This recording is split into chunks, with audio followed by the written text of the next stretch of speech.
The studio doors are locked. This is a closed set. Will Murray. I got angrier because I'm like, this is so ridiculous. Jason Kaplan. Look at me. I am so lucky I have a woman who sleeps in the same bed with me. Their world. The relationship has deteriorated. No. Their life. What is going on around here? And the Howard Stern back office. You were screaming and fighting and being drunk. No. This is Back Office Radio with Will and Jason. Call 888-STERN-101.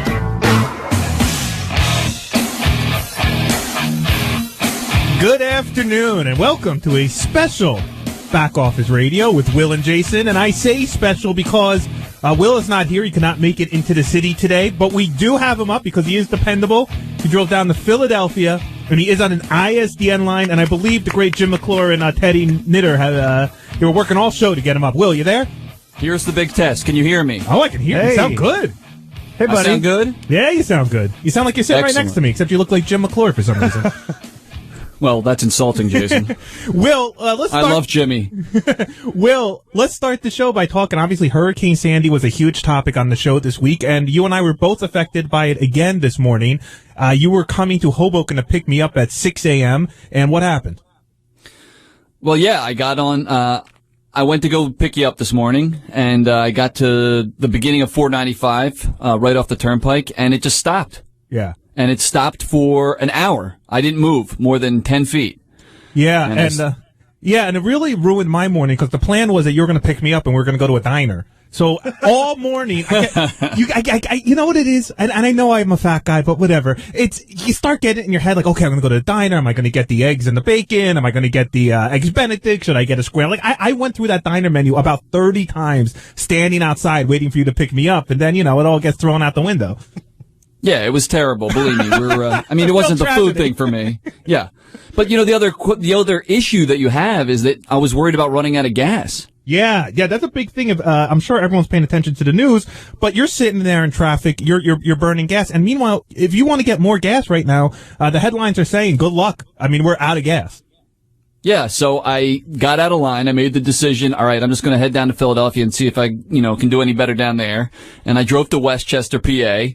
And no one there had an ISDN line, believe it or not. So then I was in a Walmart looking for headphones with a microphone so I could try it from my computer. And Jimmy's like, race to Philadelphia, go over to WIP, which is the sports channel here, used to be YSP, and the great Andy Bloom hooked me up. Oh, Andy Bloom. Now, anyone who's a Howard Stern Show fan knows that name. That is a name from the past. He helped start Howard Station 97.1 KLSX when Howard went out there in L.A. Andy Bloom, again, if you're a longtime Stern Show listener, you certainly know that name. How is Andy?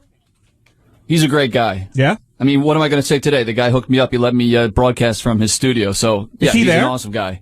He's not in the room right now. No, they kind of left me to my own. Oh, nice. And, it's very cool because some of the Eagles players are like running around here. It's awesome. I saw Mike Quick already this morning. A couple other guys. I have no idea who you're talking about. Yeah, that's great. Of course not. Mike Shut Quick. Up, Teddy. Quick's a great athletic name. Quick is how Jason tried to eat that cheeseburger he just got 3 seconds ago. I didn't. It's sitting here, my poor cheeseburger. The whole studio stinks. We got Rob and Patrick from Howard TV here. I'm asking Rob to actually take video of my cheeseburger right now. My poor, lonely, getting Rob, cold feed him slowly during the show. Just feed him fries. Feed me. Well, Will, even though some people consider you not dependable, I thank you for getting down to where you need to be on this show today. We have breaking news. J.D. Harmeyer is not, I repeat, not coming into the office today. He went home to assess the damage, or if any, to his apartment. And he undependable. He got stuck in Queens, and even though he is the co-host of the John Hein TV show, he will not be making it in today. So if you're tuning into John Hein TV show immediately following Back Office Radio, I'm sorry. JD, sometimes you can't depend on him on a Thursday, I guess. Other breaking news regarding the hurricane, Gary's charity event has been canceled. Will, you and I were going to go and get dinner on Saturday and go see Gary get an award from Regis Philbin and watch Sugar Ray play him off the stage, and that's all gone now. All gone. It's gone. Yeah, we had a babysitter. We were ready for another big night out. I was going to get drunk and probably say awful things again, and now it's all gone. It's all gone. Hey, by the way, I haven't given out the phone number yet because we currently do not have working phones. Somebody else that's not dependable is apparently our phone company here, because we've been without phones since the hurricane. So there is no calling us. You can tweet us, however. I'm at SeriousJ. Will is at Merman78. And of course, the Stern Show's at Stern Show. I'm checking all 3 Twitter accounts right now. I have my little tweet deck Outlook open on my MacBook. So if you have questions, you could tweet us there. You could also leave us a voicemail at 347-781-4335. That's 347-781-4335. That's Google Voice, and they are so far still up and running. And coming up on today's show, we're going to be talking, obviously, a lot about the hurricane from the point of view of the back office. We have a new segment coming up called What Would Shuli Do?, where we give Shuli a bunch of scenarios to see what he would leave his family for or not. We have another Wild Will drunk story from the past. All new Page 69s. Of course, new Douche of the Week nominees. Is that becoming like a regular segment, by the way? What, crazy Will drunken stories? Well, you know, we were sitting there, you and I were going over the show before, and we came up with, we're talking about the hurricane, we're talking about tragedies in the city and you know, big moments like this, and you and I started talking about the blackout, which you and I went through together, and you know, all the power went off in the city, and you got drunk, and there was a good story that came with that, so. I seem to have a drunken story for every occasion. Also, I want to say that I am using the company's Wi-Fi to download tons of movies and TV shows onto my iPad, because I still have no power in Hoboken, and I am getting bored playing Scattergories with my wife, and we need some electronic entertainment. So thank you to Sirius for letting us use your Wi-Fi. And Will, let's just jump into our favorite moment of the week. My favorite moment of the week, honestly, was when my app and phone died out on Tuesday, so I couldn't hear Howard Bashless anymore. That was probably, it was about 8:04 a.m., and everything just crapped out in my house, and so that was my favorite moment of the week. What was yours? I think it would had to be when Howard was shitting on Doug Goodstein and the Howard TV guys, because anytime he talks about Doug's bug eyes, it makes me laugh. Doug does have bug eyes. You know, during the break on @Stern Show, I'll tweet out a picture of Doug, but Doug has bug eyes. I mean, he really does. It's weird because he looks like a normal guy from far away, but when you get close, you realize that his eyes are beady and they stick out. By the way, I am aware that we're dealing with a faint echo problem. Thank you for all the tweets, but we're working on it. Don't worry about it. Is that from me? No, probably not. I'm just saying everything twice. Don't worry about it. Teddy, do you have a favorite moment of the week? Tuesday. Just all in all, Tuesday was the best day because I was lucky enough to be here. I walked down to work, and it was just the craziness of running a show in the middle of that mess and seeing Stevie B in his glory and just all in all, Tuesday was a lot of fun. Well, speaking of Tuesday, we're going to do just one giant state of the office Hurricane Sandy, and we have no production to play for this because our production guy is right going to make it in for the hurricane. We have our intro, but we have our intro, so let's play the intro. State of the office. Hurricane Sandy. What's some on the fly production? Who did that? Was that pre-recorded? No, Jason just did it. That was me. Brilliant. And just checking our tweets right now, and thank you all for tweeting us at @Stern Show, @SeriousJ, and @Merman. From Leah on Twitter, douche of the week equals Ross, no question, love you both. From Steve, talk about the carnage in the studio with Doug and Richard. From Lloyd, why is Robin being such a bad word lately?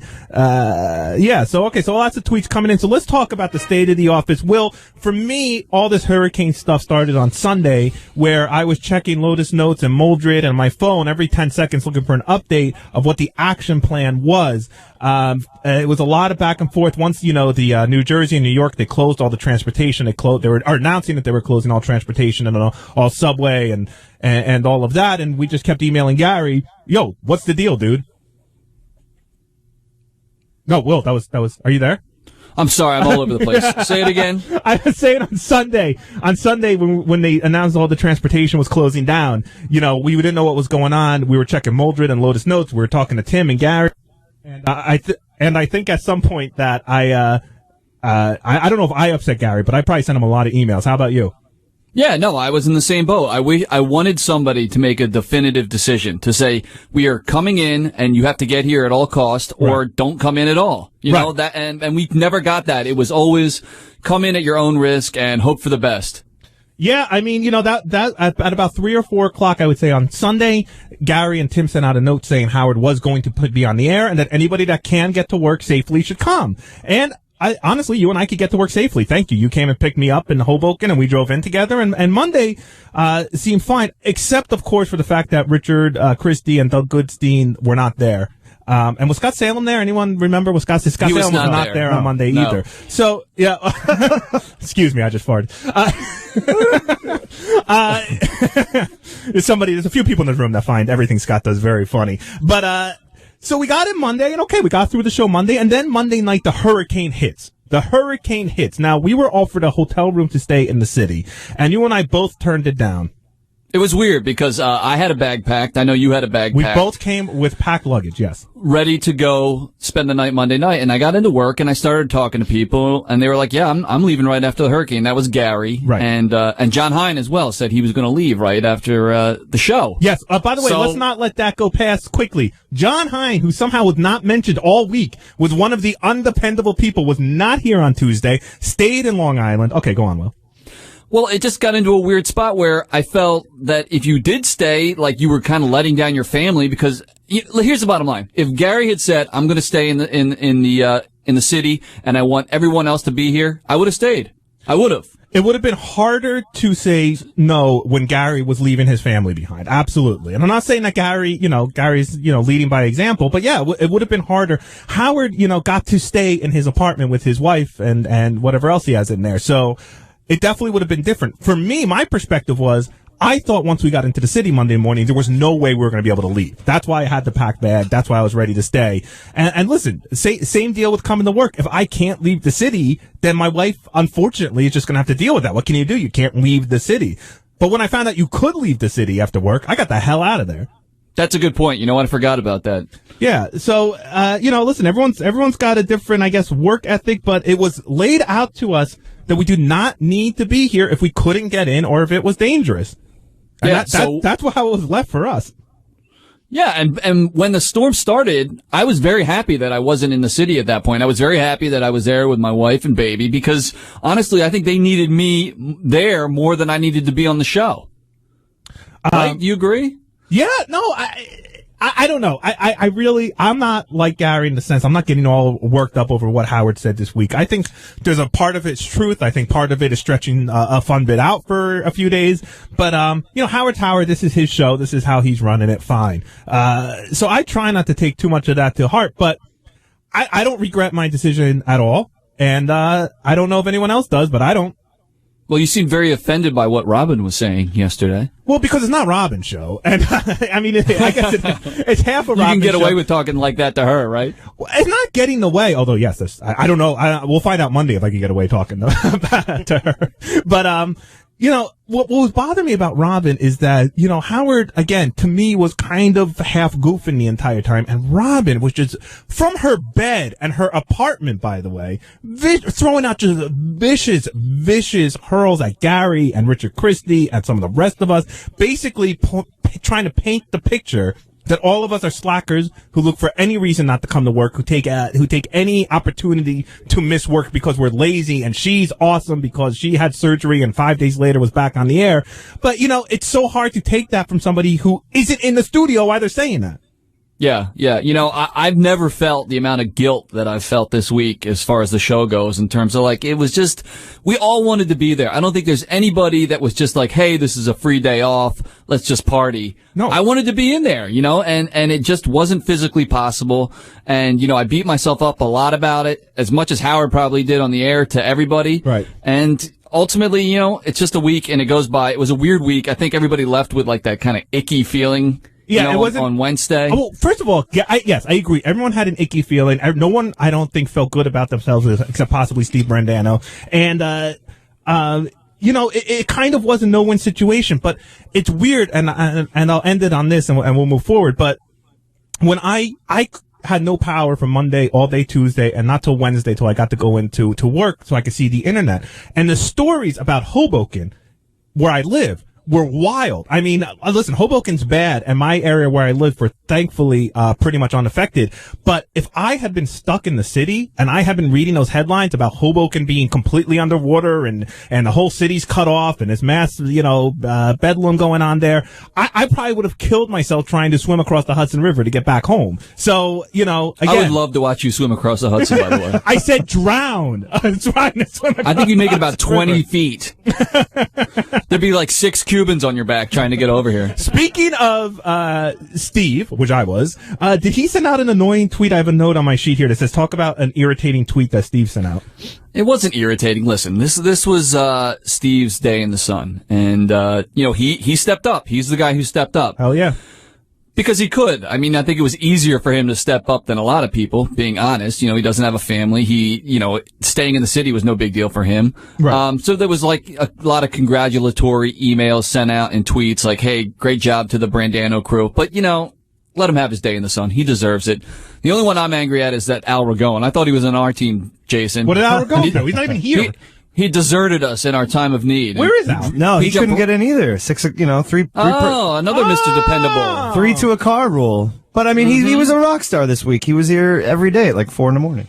All right, Teddy, I see you're not on our team either. F you. Jimmy? Al is actually in the city. I just spoke to him. Is he on his way over? No, his father's office was destroyed downtown, so he's working with his father today. Oh, so his father pay him? Ooh. Little bit of Howard Stern there. Little bit of Howard Stern on the Thursday I for you. think he works for his father, yes. Oh, he does work for his father. But, well, then you're in the right place. he's helping his dad take care of it. But So- Al was a rock star. He was here Yes. from Sunday night straight through until yesterday afternoon. So he lives in Jersey or? He lives in Staten Island. Staten Island, and was wow. not able to get home, had no power and everything, left his family and everybody But there. Monday, did he try to get home? No. He didn't even try. He just stayed here. We Good got for him a him. hotel room. He's like, I'm here. He worked easily 16-hour days for us. No bagging on Al. To break? No, absolutely not. We're No, just of course joking. not. I love Al's a Al. superstar. We just wish he was He's one of here. my favorite I know. people. Let me tell you something. I was going to save this for page 69, but Jim doesn't think it's that big of a story. But let me tell you how great Al is. Al's been with us less than a year, Jim? Yes. Yes, less than a year. And today, while we're prepping for Back Office Radio, I hear Teddy call him going, hey, Al, how do you make that tone sound? Yeah. He's a much better producer than I am.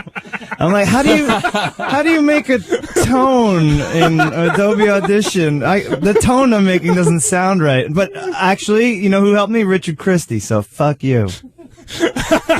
How long you been here, Teddy? 7 years. Hey, a lot of people go to college for 7 years. Let's not forget that Teddy got brought to light because he knew how to put songs on an iPod. I'm good at that. I'm good at that. Yeah, I'm good at that. I'm good So are 13-year-old girls. Hey, I'm good at coming to work hungover. Hey, let me read some of these tweets that are coming in. I'm reading them off Stern Show right now. You're not Howard, Jason. You're Cocktooth, okay? From Petey, Robin is douche of the week. Jason, you were great saying stuff about it on the wrap-up show. We'll find out on Monday how that goes. From Alan, Robin and Shuli are douche of the week. Troy says, anyone have the balls to nominate Howard of douche of the week? Let me go to my Twitter account here at Sirius J. I nominate Jason and Will for being douche of the week. Slackers who took any opportunity to miss work. Never. From Mike in Canada, at any point in your storm-related absence, were you afraid of being stripped of your Employee of the Month title? No, and I'll tell you why, Mike in Canada. It's because there's many months in the year. You know, there are many months. I'll to put it in fat guy terms, I'll eat October and set my eyes on November. How about that? Jason, how was the actual storm for you? Because it was actually very scary for us. It was very scary, and that's why I don't regret being home. Do you think you were just paranoid from the weed, or I mean, I wasn't. I really wasn't. I'm very. you were stoned, dude. I listened to that call I into was- John yeah. Lieberman's show, and you were high as a kite. Yeah, we'll be playing that in Underreported Stories of the Week coming up later in the show. But yeah, I was high. My wife was high. If that was I do have legal. a little bit of a beef with that, because it's like you go home because Right. you're supposedly scared out of your mind about the storm, Right. And the first thing you do is get high. So like, how scary can you possibly be? I went home to be with my wife through the storm. And that's what we do when we're home alone. I mean, that's how we get by, man. That's how we calm our nerves, and that's how we wake up every morning. Yeah, that could pretty have been the much. last time he got high ever. Yeah, Yeah, but by like, the what way, if, like- by the way, not that I have weed at my house because that's illegal, but now I'm starting to, like, I don't know if I was to buy weed, and if I had a guy I bought weed from, I'm all paranoid that I'm not going to be able to see him.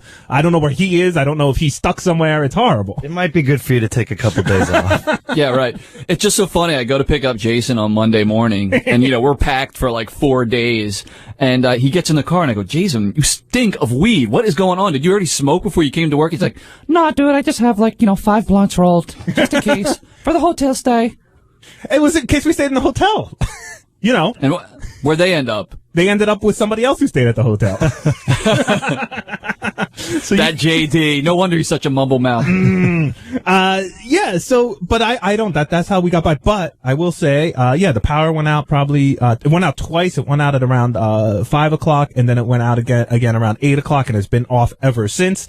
And, it's just the noises, and it's not, to not compare it to compare it to 9/11 a little, it's just like you don't know where the start is and where the end is. Now you can look back and go, okay, it started getting crazy around 9, 10 o'clock at night. It was pretty much over by Tuesday at noon. Okay, fine. You know that now looking back, but in the middle of it, you don't know how long it's going to go on. You don't know what's going to happen. If something's going to come crashing through your window, if people are going to start looting in Hoboken because we've had no power for 3 days, it's a weird situation.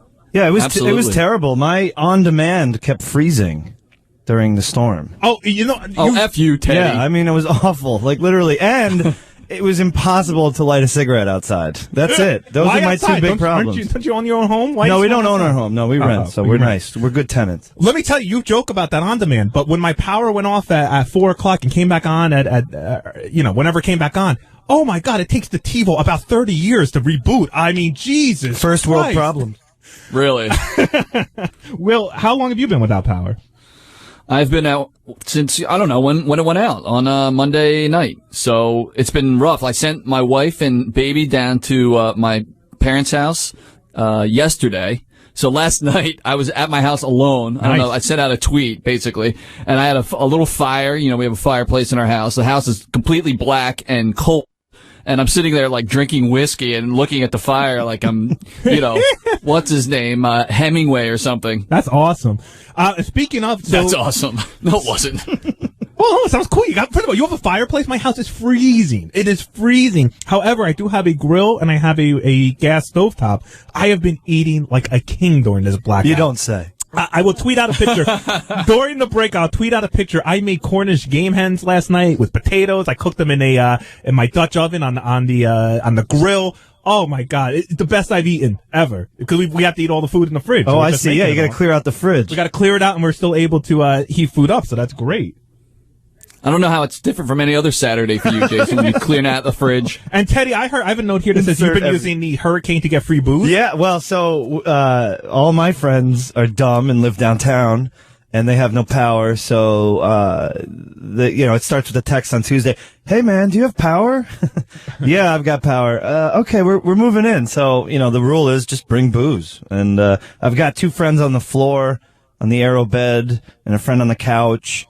Oh my God, there's 3 people in there now? Yeah, it's in out your of control. apartment? Yeah, my tiny little 500 square foot apartment. But like I said, the wine shop on the corner's open, and every time they get home from work, they each buy like a handle of wine and because they can't get beer. Well, like the 1.5 liter. Oh, honkers we call them, the honker of wine. So that's how people are paying to stay in your apartment? That's the fee, yeah. So they come over and we just slug wine and watch TV and sit in the heat and turn on every light possible. Now I feel, and Jim and Teddy, I definitely need you for this segment because you two were here on Tuesday. You both live in the city and were able to get to work.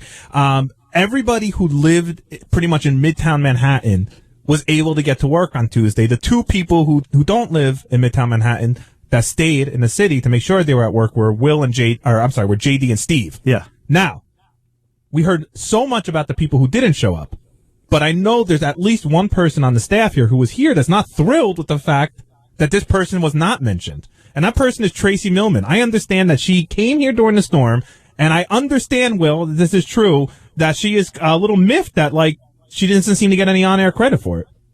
Well, I had a conversation with her yesterday, and she wasn't, angry about it or anything. She's just like, listen, you're going to give all these people grief for not showing up. How about, cheering for the people that actually did show up? And she was one of the people that braved the storm. She was out there in the middle of the hurricane. She walked here from her apartment on the Upper East Side. And I agree with her. She deserves a little bit of kudos. Yeah, she hiked. It was 3 miles or something like that. And we are Back Office Radio. Tracy is the queen of the back office. Of course, we're going to acknowledge her on this show. Tracy, thank you for walking through the rain and the wind and the storm to be here, and I assume do next to nothing because there were no interns here. I have no idea what she possibly she was the last. She was the last one to leave, I think. Wow. Well, listen, she's a trooper, man. She's MVT all week. Now I heard that Gary or Steve was very nervous. Jim or Teddy, did you know this? Basically, Steve and JD were the producers of the day, and I heard that Steve was a little bit nervous and running in during the breaks and stuff. Understandably, he was definitely a little nervous. He had to walk in and there was nobody else here, like you said. So when Howard sits down in the morning, I guess it's usually you Jason, Gary, Will, JD and John Hine. John Hine. So it's... Of course, let's remind the audience, John Hine was not here on Tuesday. I just want to hammer that home. What? So now it's Steve and JD going into Howard. Steve was worried about getting Howard's breakfast, which he was able to find and which made Howard very happy. And JD pitching Howard everything was terrific, but Steve definitely was like, he didn't want to screw it up. It was his game to lose. And right. Now, here's a weird thing, and Will, I wonder what you think about this. So Steve sat at Gary's desk, and Gary doesn't have anything at his desk that Steve doesn't, except a camera, I guess. Steve can communicate with Howard over the squawk box sitting at his desk. The same phones ring, the same email comes to you. What do you make? Why was Steve at Gary's desk? Listen, I'm not going to shit on Steve that much today. I'm not asking you to shit on him. I'm just asking a question. Well, yeah, I mean, it sounds like it's kind of obnoxious that he would have to sit there. I don't think there was any real reason. I think he thought it was cool to sit in Gary's office. I think you've pulled that move actually a few times. I have, but for not CDMs. Those are closed door meetings. Gary's the only one with a door. Yeah, that is true. And I go in there, like, if I have to make a phone call that I don't want the entire office to hear. Yeah, I go in there and I close the door. But you can hear everything because it's a glass door. It's like ridiculous. So great. Everyone, when he talked to Gary, I could hear everything. just I'm throwing it out there again so you don't think I'm spying. I couldn't not hear you in Gary's office if I tried. You could hear everything in Gary's office.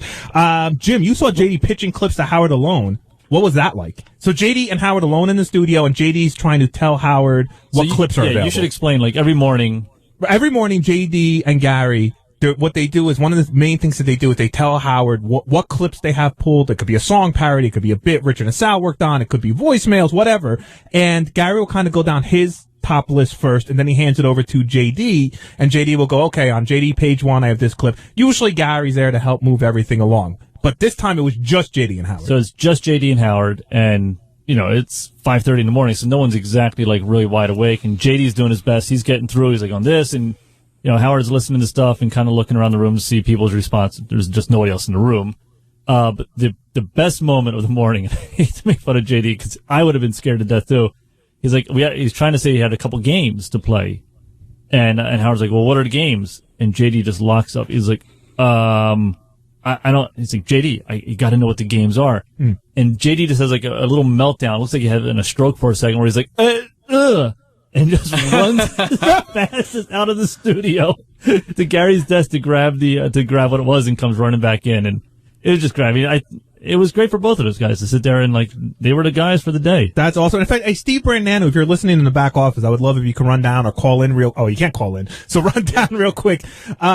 Listen, Steve, I know Steve's also a little bummed that he didn't get as much play on the air on Wednesday for being the executive producer for the day and for coming in and doing all that. So I want to talk to him about that. I also want to talk to him about what he learned about Gary by being Gary for the day, because I'm sure he picked up some of the stuff that Gary goes through. And finally, Steve has a story. I guess Howard, Jimmy, maybe you can help tell this story before Steve comes down. At one point, Howard told Steve to get Jimmy Kimmel on the phone, and I believe Steve just called Jimmy Kimmel personally. There was a whole thing. It was. Hey, Jimmy, is that you? Hello. Stop. Steve can explain that. Where is he? I thought you weren't gonna make fun of him. Here's Steve. Hey, Steve. As you were walking down, we just started talking. I want you to tell the Jimmy Kimmel story real quick and what happened there, and then we could get to everything else. Excuse me. And by the way, we're giving you props for being executive producer. I don't know if you missed on your walk down. Okay. Thanks for being nice to me, Will. I appreciate it. You got it, buddy. So yeah, Howard was asking all morning what was going to be the deal with Jimmy Kimmel. And at one point I went in and I said, hey, I have access to Kimmel's number. Do you want me to call him? And he said, yes. And now I'm like, oh, this is going to be cool. And I walk out and Jim says, hey, I just got a text from Gary. He called Jimmy and left a message.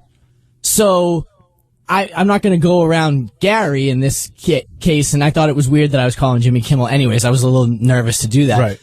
So then an hour and a half goes by and Howard asked in a break, hey, what's up with Kimmel? And I was like, Gary called him. And he goes, I told you to call him. So, and I go, well, he goes, who told Gary to call him? And I go, Gary took it upon himself. And so he says, go call Jimmy Kimmel. And now I'm like, all right. So I go back but he says, call Jimmy Kimmel and find out if there's a show tonight. So I called Jimmy Kimmel, who, by the way, thank Jimmy for being so cool. So what do you just call a cell phone and ask him if there's a show? I call him up. He answers. I say, hey, Jimmy, this is Steve from the Stern Show. We're short-staffed Jimmy, it's the today. B. Exactly. Yeah, what up, bro? So it was kind of like that. So I said, he wants to know if you're doing a show tonight. And Jimmy goes, well, we're doing a show if he's doing the show. And I go, we don't really have phones right now. Can I put you on hold and run in and tell him that? And again, thank you, Jimmy, for being cool. And he's like, yeah, sure. So I go in and I go, yeah, Howard, Jimmy says we're doing a show. If you're doing a show, and Howard goes, why are you talking to him? And I go, what do you mean? You asked me to find out if there was a show. And he goes, yeah, I wanted to talk to him. And so we had to run back and we had the phone set up for the wrap-up show. So, cause after Gary's call, we weren't even going to do them. So Jim and Al were running around and I don't know, we got him up. But again, Kimmel deserves the props for not being like, you know, why the fuck do you have Steve calling me? Jimmy Kimmel, big fan of the show. I believe he also takes calls from High Pitch Eric and Eric the Midget. So he is used to dealing with that. We're going to go out to a break here, but Steve, in all seriousness, if we had an award for most improved employee over the last year, I would give it to you hands down. Thank you. And you stood up, you stepped up on Tuesday, and from everything I can tell, you did a great job. You grew up. Thank you. I appreciate it. And just one quick thing: if sitting in Gary's chair, I admit, was obnoxious, but not half as obnoxious as what people were encouraging me to do that more. You know what? Stay here for a second. Maybe we'll talk about some of that if you can. Right. I know you have another show to prep for. Okay. Well, I'll talk to you during the break. I'll find out if it's good. Guys, you can't call in, but you can tweet us at SiriusJ, at Merman78, and of course, at Stern Show. We'll be back with Back Office Radio only on Howard 101.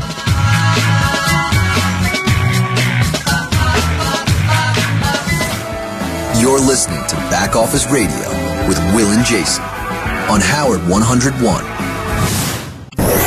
It's just like the Howard Stern Show without the talent and personality. This is Back Office Radio with Will and Jason on Howard 101. We are back on Back Office Radio. Thanks for tuning in. I was just shoving a third of a cheeseburger down my throat. Yeah, we can hear it. It's still in there. Hear it? Does it sound like do I sound like high pitch with the gross phlegmy stuff?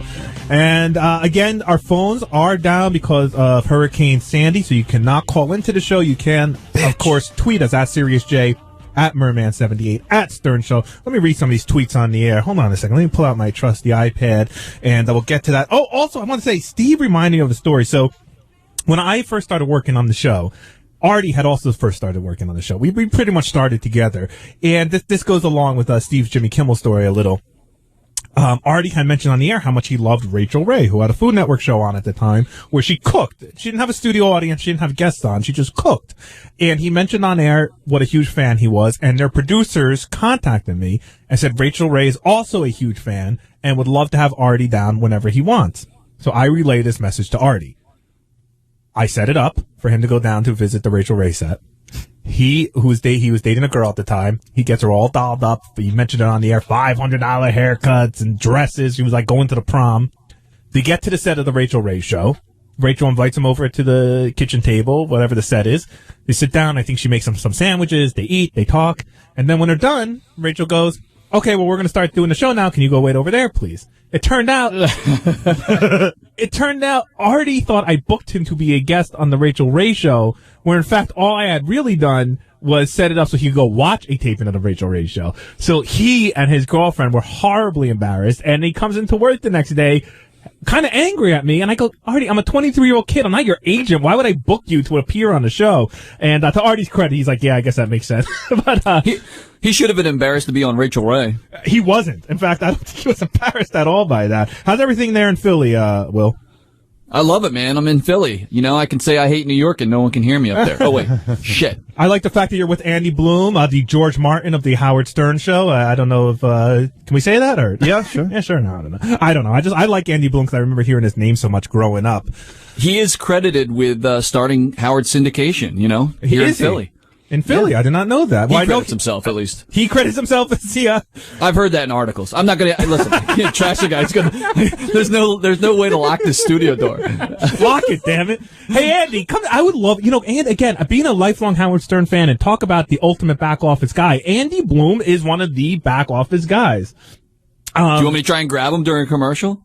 Yeah, sure, because, he was, again, I didn't even know about the Philly thing, but I do know, living out in the Los Angeles area back in 1992, he was the guy that put KLSX together and got Howard on there. It was a non-infinity station, so it was a big deal that he was off our company, I guess. But anyway, Andy's been with the show forever. Anyway, so yeah, I was trying to talk to him. But before we get to Andy Bloom or anything else, we, of course, it's early in the show. We have to nominate our douche of the week, Teddy. Douche of the week. Would you like to go first?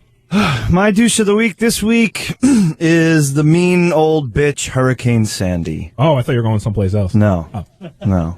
What? No. Don't put words in my mouth, Jason. I didn't say anything. Just keep putting fries in your mouth. I wish. I'm doing a radio show. Yeah, Hurricane Sandy. I wanted to get her on the phone. I wanted it to be like High Pitch Eric, but I thought that was a bit too hacky. So anyway, yeah, I really am not upset with anybody this week here in the office because everybody really pulled it together who was here, and you know, that's it. So next. Okay, Hurricane Sandy is. By Teddy. the way, how did Hurricane Sandy affect you in any way, Teddy? Well, you got I didn't get a someone day sleeping on the off. floor. Yeah. Oh, you wanted the day off. I wanted Okay. the show to be canceled, but I live too close. I made that mistake. I'm moving. So anyway, Hurricane Sandy is my Douche of the week. Beautiful. Will, down in Philly, who's your douche of the week? I went through a lot of people this week, Jason.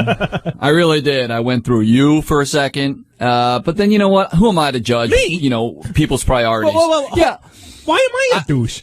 Well, listen, I'm not naming you douche of the week, but I do think there was an opportunity for you to really step up in this case and be the producer of the Howard Stern show. And I think you would have made Howard very proud. I think of all the guys that stayed home, you had the least at stake. And I know that sounds kind of obnoxious and mean. Right. But that's why I'm not naming you douche of the week. But, Okay. you know, I just wanted you to know did the sit at thought home and process. smoke weed, for crying out loud. Yeah, I was at home. That's Right. and if I could have gotten into work on Tuesday, I would have been here on Tuesday. Okay, but again, I didn't want to really go down this road, so that's why I didn't. Next, I thought about New York because just, you know, when I said I hate New York, I hate how difficult New York is. Like, nothing is easy in the city. The fact that I wanted to go to work today, and it was probably going to take me close to 5 hours to get there, and cost me $50 in the process, like, that only happens in New York City. So I thought about that for a reason. But, you know, I can't really blame New York for what's going on right now, so I'm with Teddy. I know it's kind of a cop-out, but fuck Hurricane Sandy and ruining this week for everybody and making us feel like guilty pieces of shit and stressing everybody out and costing me money at home and, you know, the rest of it. So, Sandy, you are Douche of the week. And Sandy is a horrible name, by the way. exactly. Woman named Sandy. Oh Sounds my like a God. hot chick, yeah. like a white We trash. should call her Sandra. At least Sandra sounds old or something. Sandra. All right, so I am at Here a we go. I am at a crossroads here because there are many people that could be named douche of the week this week. Apparently myself included, although I wouldn't call myself the douche of the week. And a large part of me, you know, wants to let this Robin thing go away. Anyone who heard the wrap up show yesterday knows I was viciously mean to her because I felt she was viciously mean to the staff and especially Gary, who, by the way, and I will say it, I'll go on record with this, Gary was pretty much in tears on Wednesday. I didn't see him cry, but I have never, ever, ever seen him as beat up and as downtrodden and as sad at work as I saw him on Wednesday, which again, I think is totally unfair because I don't think Gary did anything wrong. I think if Howard decided he wanted to have his show on in the middle of a national disaster, then that's his prerogative. And Gary wanted to be home with his wife. I haven't seen Gary that upset since we turned down Hall & Oates for a fifth time. And ironically, Oates looked that upset as well. And it looked just like Gary being upset. It was a very weird thing going on. But I don't understand where Robin is coming from. I really don't. I don't know if she was trying to be funny on Wednesday, and it's hard because she's at home on a mic and isn't part of the studio. I don't know if she really means that she doesn't understand why people care about other people. I don't know. And I don't even know if I'm allowed to nominate her douche of the week. I don't know if that will be the end of Back Office Radio. So I am just going to name all the negativity that was put on the staff for either showing up or not showing up. All the negativity out there on Monday, Tuesday, and Wednesday, because some people didn't come work and storm anybody that said anything negative. I nominate you as my Douche of the week. Some of our Twitter followers disagree. Mike on Twitter says, love the show, fellas. Douche of the week is definitely Gary Delabate. Hey, Mike, it's so weird to talk to Twitter, but I'd love to know why you think Gary's the douche of the week. Here's Lloyd. Robin is the douche of the week. Somebody else douche of the week. Oh, I'm not going to read that one. You guys are, there's one douche of the week that, Oh boy, you guys really are pussing out on douche of the week. So many others you should call douche of the week, and 2 of you pick a hurricane. Come on, man, up. I agree. Yeah, it's I true. agree. How But are what you are you going to do? I'm not going to name Howard douche of the week. I'm just not. All right, so get over it. And I'm not. I won't even name Robin douche of the week, even though clearly. Yeah, exactly. How are we going to get the winner way? this week on the phone? Negativity into a hurricane. I don't think anyone we nominated is dependable to get on the phone. We'll come up with something else beforehand. All right. Well, now that we've almost killed ourselves doing douche of the week, why don't we kill ourselves further by going to page 69? Page 69. Hey, Will. You know, That was awful. Shush. You're not here. You can't tell me. I like it when he's loose and he sings. I don't know if you saw my I am to you, but do you have His page, skin's loose. do you have a page 69 sheet in front of you, and do you know what one you want to do as page 69? You and I have a bunch of stories here. I'm looking at the sheet right now. Yeah, one of them I already and, kind of said. Teddy calls out to find out how to add tones to the voice. Oh, thanks. Yeah, I see that. It's in bold. Yeah, bold. Oh, I don't think I had that updated on mine. I have an old sheet here. All right, I'll go first. We could do. Go ahead. I want to talk. So everyone who's has been hearing on the show this week and last week that we're doing Howard Stern Show, the musical. Everyone's been going in and out of Scott's office and Sal's office to record our songs. But there is one man who was not allowed to be videotaped, who was not allowed to have anybody in the room coaching him or helping him or taking notes in any way. Any guesses around the staff here? If you don't know the answer, who kicks everybody out of the studio when they record their Howard Stern musical? Scott, the engineer. All right, that's your guess. Jim McCoy's got no guess. Patrick, Rob, anybody? What? The pace I heard from one of the Howard TV guys. I won't say which one. So, Scott, you can be mad at everybody equally. It's got to be someone very girly, right? Well, I don't consider this person girly, but the answer is Ronnie Mund. What? Ronnie Mund will not sing in front of other people, and he kicks everybody out of Scott's studio whenever he has to sing. Who is he, Susan Boyle? Were you allowed to film him? Rob, the camera guy, says he was not allowed to film him. That is correct. Ronnie Mund needs to be by himself with only he and Scott while he records his musical. What about the Hopey Copey? He was singing there in front of the whole block. He was blottoed. That's true.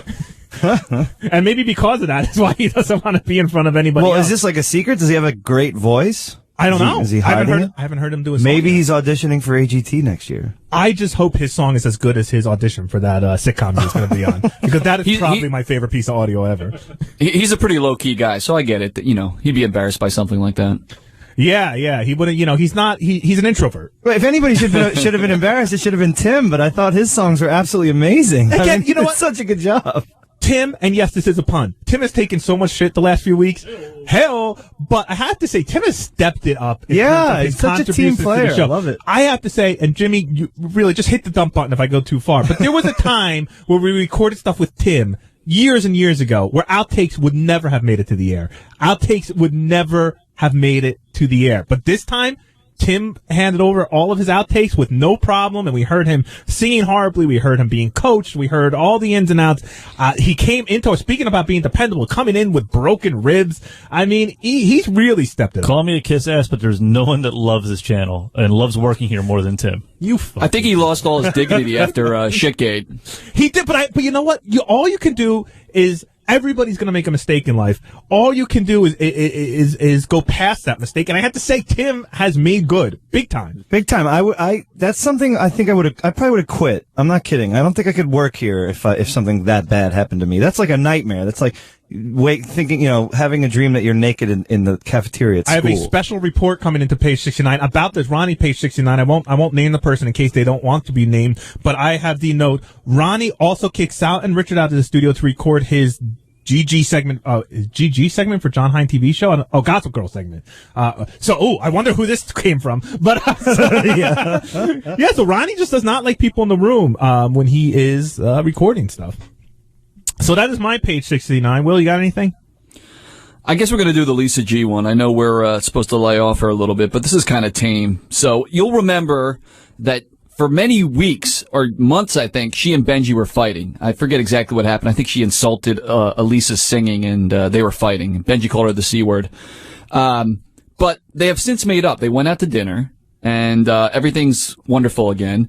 So she went from doing very negative stories about Elisa, and Jason, you should help me a little bit with this because you know some of these specific examples, but she went from very negative stories about the two of them as a couple to like super positive once they're friends again. Now, I think we should have a fair and balanced news team here. Are right? you? Yeah. And what you're saying, to really sum it up, is, it seems that Lisa can be bought for good press. She can be bought, absolutely. And, the story she used to do on Benji and Elisa, it wasn't so much the story she did, but it was her tone and her way about it when she was very dismissive and very kind of throwing in words that implied that Elisa was using Benji and the Benji is, I don't know, some lovesick, retard or something like that. And as soon as they went out to lunch, all of a sudden the tone of her stories completely changed, and she reported on Benji and Elisa as if they are the two most normal human beings on the planet. So yeah, I think her coverage can be bought. I think this is something we're learning. And I don't like it one bit, Jason. By the way, Tanya on Twitter coming in with a bullet for you, Will. Will is douche of the week. Stop the New York City hate or get out of our city. Wow. Oh, F off. Listen, I think anybody who lives in New York will tell you it's a difficult city to live in. There are times when you just wish you lived in Wyoming and, it would take you 5 minutes to drive 5 miles. New York it's just hard. It's a hard life. And I'm not whining. I'm not crying. Well, I am whining and crying, but. Yeah, you are. I got it. But it's just unnecessarily hard. You want to park your car in front of your house. You can't do that kind of shit. Anyone it's ridiculous. Anyone that owns a car in New York City is ridiculous or very, very rich. But again, a good point. You can't even own a car. You can't drive. Would you? I live in Hoboken, which is not the city, and one of the things cars are freedom. I love about it is not owning a car. Cars are not freedom. Cars are money holes. They are just a way to get arrested. Yeah, they're ways for Teddy to get arrested. He's like, oh, you can't be drunk in a car? Okay, whatever. One less place. I don't know where those joints came from. I mean, look at Teddy. He has 3 people sleeping on his 500 square foot apartment floor right now. Does that sound like a great? And what do you pay for that? Probably suck. Like close to $2,500 a month. $2,200 a month. Exactly. I mean, this is what we're talking about. It's insane. I pay $22. All right, I pay $18.60. And your place is bigger than mine. Yeah. It is, but it's also in Hoboken. Yeah, exactly. I can walk to work. Jim pays $7,000 a month. Jim's place, yeah. Well, he's got the whole building. It's crazy. Hey, let's go out to a break. By the way, New York, I love you. And Will and I have always argued about this since we lived together in a tiny little apartment in Hell's Kitchen for 4 years. I love the city. I think it's the greatest place on earth. And quite frankly, the only reason I moved out of it was because my wife hates the city, I think, more than Will does. I was going to say, you don't even live in New York. What are you talking about? Again, the sacrifices I make for my wife. Coming back on Back Office Radio, we have a new segment called What Would Shuli Do? Where we present Shuli with some scenarios about what could happen where he'd leave his wife and children behind and when he stay with them. That's coming back on Back Office Radio, only on Howard 101.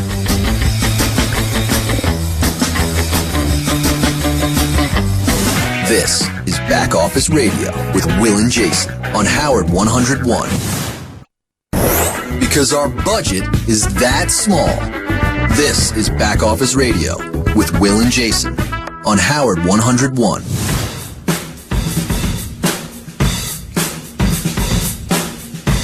Welcome back to Back Office Radio. It seems that our phones are working. Big shout out to the Sirius Engineering Department here for fixing that. Paul, who are we going to thank him? Paul, for that? Yeah, Paul, Jake, Jimmy. Paul, Jake, Jimmy, thank you so much for getting our phones back up. So, Back Office Radio fans, call us 888-STERN-101. That's 888-783-7610. We can now take your calls, but I got some Twitters in during the break. Peter on Twitter says, I could not believe the words coming out of Robin's mouth.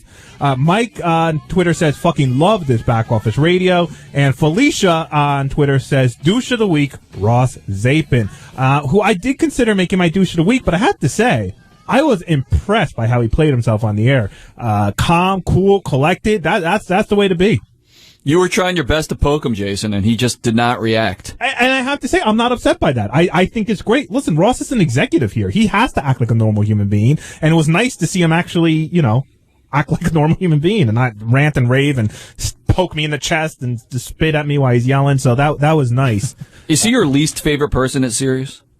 My least favorite person at Sirius? Probably. I'm trying to think. I know it sounds weird. There are very few people that I just flat out don't like. And, I don't know. I'd say yes. I'd have to say yes, upon further review. How about that? Who's your least favorite person at Sirius? Me? I don't know. I'm a pussy. I don't know if I have one. Oh, come on. You must have one. Can you think of one? I mean, give For me a you? name. I just gave you mine, Ross. Oh, for you? No, I gave you Ross Zapin. I don't hate anybody. I don't know. I mean, I have moments with everybody, but Will really doesn't like J.D. Harmeyer. That's no, the sad stop fact. it. I love him. You know I love him. Well, speaking of people I do like in the office, let's do a little game with Shuli. Now, Will, before we talk to Shuli, real quick, Shuli, talking about people who step up when an opportunity arises. Shuli left his wife and he described it a sick child back in Queens. He came in knowing that he would not be able to get home to be with them during the hurricane, and he did it because he had the opportunity to sit in the Artie/Jackie/whatever you want to call it chair. And I have to say, that's what you call stepping up, by the way. Interesting way of describing it. You should see how low down Shuli was. Okay. Listen, when you could go from sitting next to Lisa G to sitting next to Howard Stern, that's a huge step up. So, listen, I don't blame him. By the way, and I talked to him off air about this, and he explained to me, because I was asking him how he did it. Because I know he wanted to do it. I think it was the right move for him to do, but I also know it was not an easy thing. Couldn't have been an easy thing for him to do. And the way he described it to me was that he left his house on Sunday or Monday with tears in his eyes, knowing that he wouldn't be able to be with his wife and son or daughter, Shuli, I'm sorry, daughter during the show. So that babies all look the same. I've seen a million pictures of her. She's great. She looks just like Will's kid. All kids look the same. Your kid looks great too, Will. He's a boy, right? You don't sound like you're bullshitting at all, Jason. I know. What the hell are you talking about right now? I don't know. I'm thumping. But bottom line is, I agree with Shuli. I think he made the right career move to come in. What do you think, Will? I'm still on the fence with it. I really am. I mean, I get Shuli's point of view, but I think if anything had really happened to his wife and daughter in the storm, which could have happened, everybody was dealing with major problems, I think he would never forgive himself, honestly. Well, so Shuli is here in the studio. Shuli, thanks for joining us on Back Office Radio. Thanks for having me and not shitting on me until I got in the studio. Yeah. Thank you. Yeah, right. Say what you will about me, but I'll shit on people to their face. You will. Yeah. You are. I'm not waiting to do behind their back. You're like a pussy. drunk Evil Knievel at the top of a ramp. You're like, I'll fucking do it. I don't care. Come on. You're covered in Jason's elephant dung. Burn the world. So, first of all, Shuli, since Tuesday, have you been in contact with your wife and have you been home? Yes, I have been home. I was in contact with her when I left. And let me just say this. When I did leave on Sunday, I called Tim before I made the decision to leave.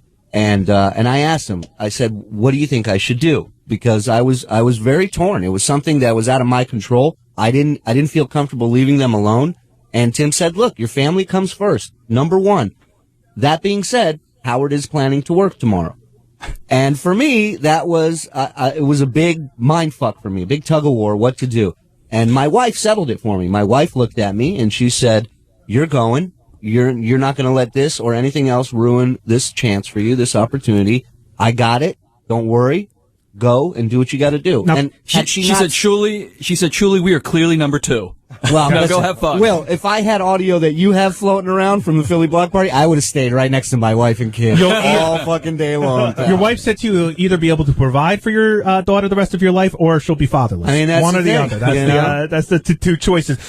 Daddy be honest. brings home the kosher bacon. When you talked to Tim, did you know that you would be coming in to do the news, or did you know you'd be coming in to sit in on the show? And would that have changed a decision? Well, and Ronnie brought this up as well. It would not. I still would have come into work to do my job here because it's just, our news crew is not big. We have 3 reporters. That's it. We got Michael editing and we need all the help we can get because we're here, 5 days a week and we're always putting fresh new content up. And I feel bad, ditching my fellow coworkers in the news department. You felt worse about ditching your coworkers than you did about ditching your wife? No, I'm saying in general. Like Friday, like once a month on a Friday, I have to fly out of here and go do gigs, right? Right. And I could easily take a day off Friday and no, you couldn't. Well, no, I couldn't. But that's a whole nother. Stop lying. That's a whole nother episode. Wait a second. Wait, no. There's not a whole nother. You tried to take off a Friday to come to my bachelor party in Amsterdam, and you were told flat out no.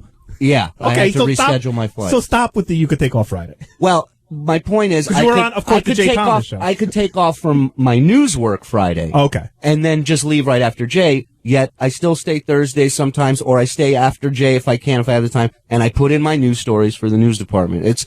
My job is my job, and I don't want to do it half-assed.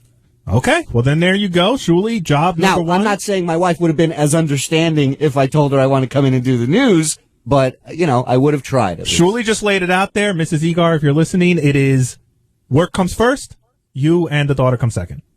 Well, I mean, you guys can try and turn it around. It's any not way turning you want. around. It's not turning it around. No, it's that not is turning around. nonsense. It would be work comes first if my wife says, please don't leave us, we need you here, and I say, fuck you, I'm out of here. When my wife looks at me and says, go do your job, do what you have to do for this family and for us, and I'll take care of everything else, that's a strong woman supporting her man. Let me phrase it again then. I don't know if you guys are familiar with that. No, I hate strong women. I love having a weak woman by my side. Shuli, Yes. if your wife had asked you not to go into work, would you have gone into work? No. If my wife said, I can't do this without you, I need you here, I would have not. Well, that's the answer I want to hear, because my wife pretty much begged me not to go to work. And your weed apparently begged you not to go to work either. Guys, hey, real quick, first of all, weed's not legal, but if I smoked it, I would smoke it every single day the second I got home from work. So the hurricane isn't slowing me down, all right? The only thing not true about that statement was the word if. Take that out. Big if. Okay, Shuli, we came up with a couple scenarios for you to see if you would miss the show. And let's all assume that your wife told you it was okay to miss the show. All right. I mean, it was okay to go to work. In all these scenarios, your wife ends it, but of course it's okay. I want you to go to work. Sure. Okay. Go ahead. My Stepford wife. Your daughter's going in for heart surgery.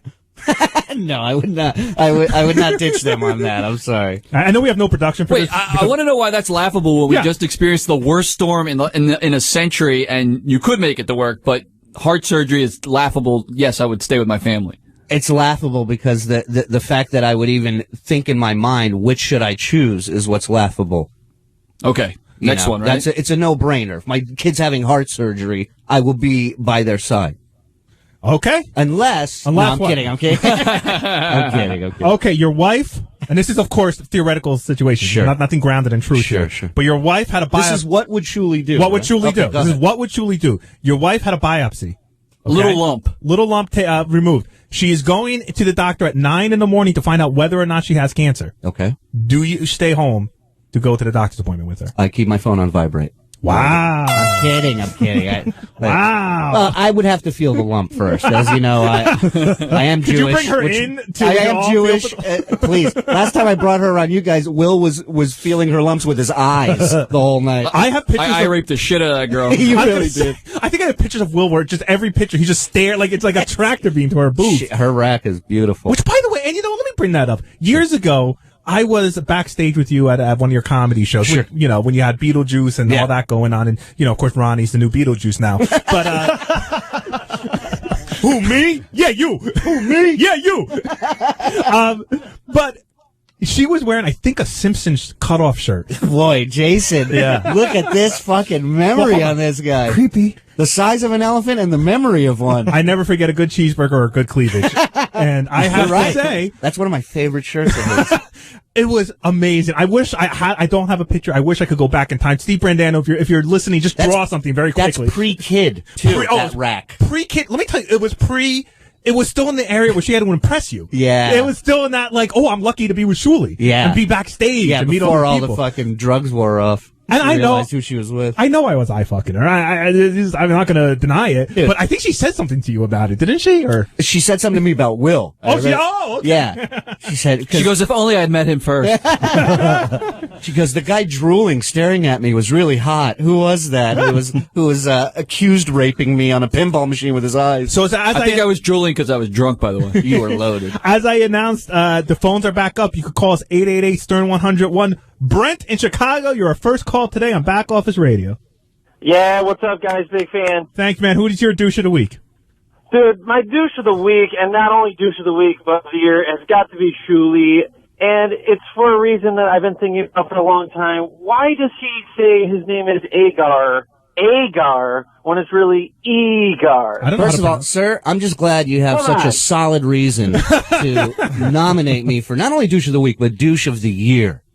Dude, when Lisa G, I get she doesn't want her name, she wants to change it up.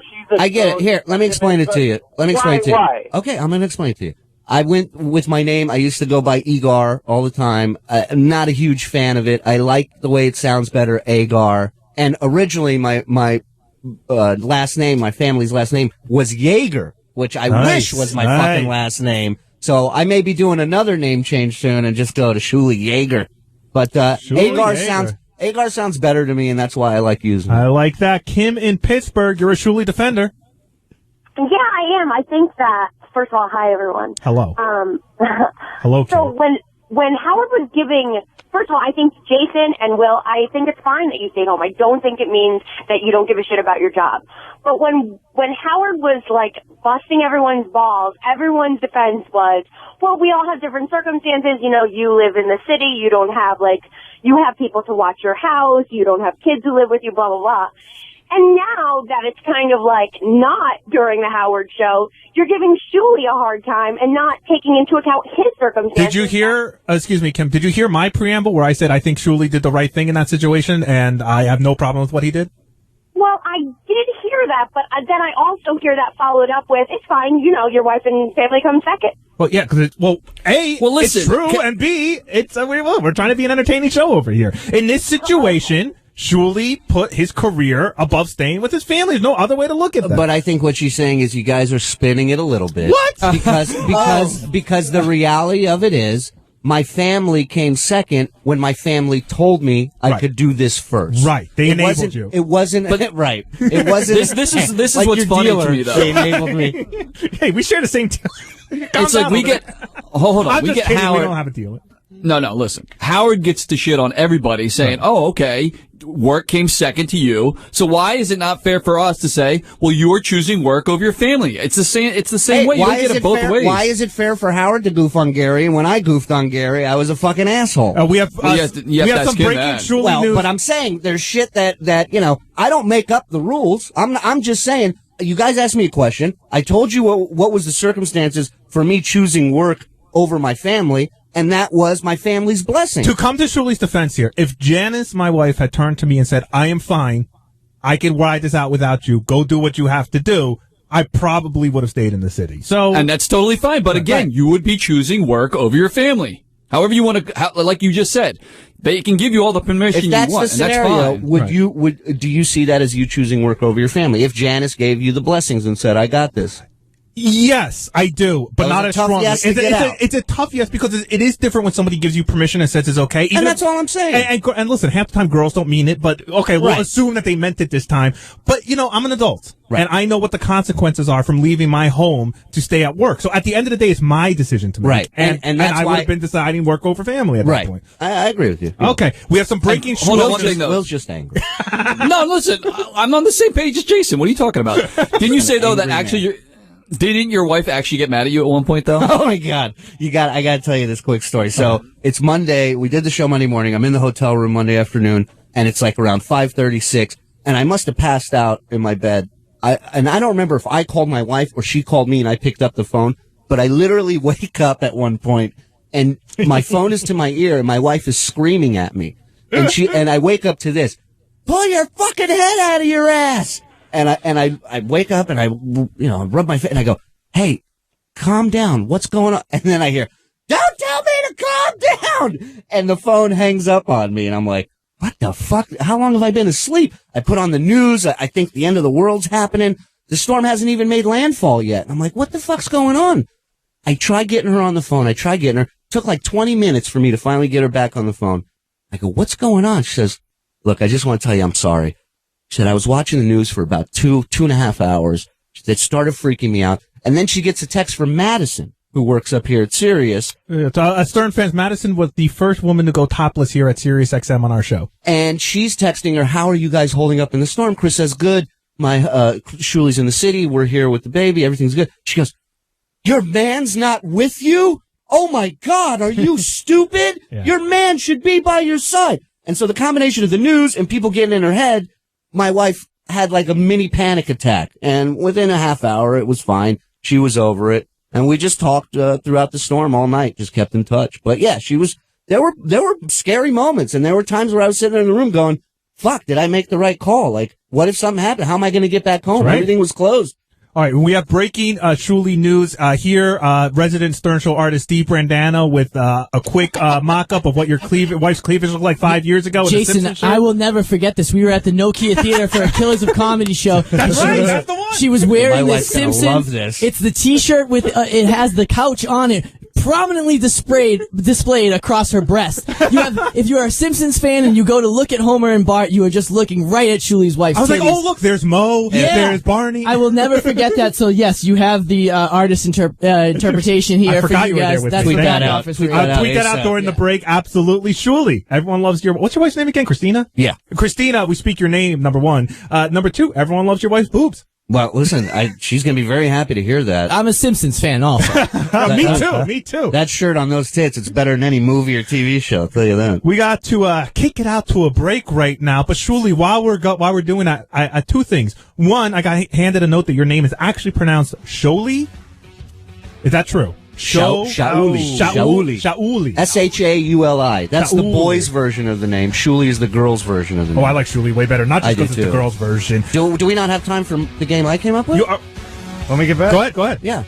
All right. Well, yeah, we'll do it when we come back. We'll do it when we come back real quick. But real quick, the rundown. Do you miss work for your parents' funeral? Parents' funeral. Well, they're all the way in Vegas. So? Yes or no? But Jews bury quickly. Yes or by no? the time. Do I miss work? Yes. In-laws death. No.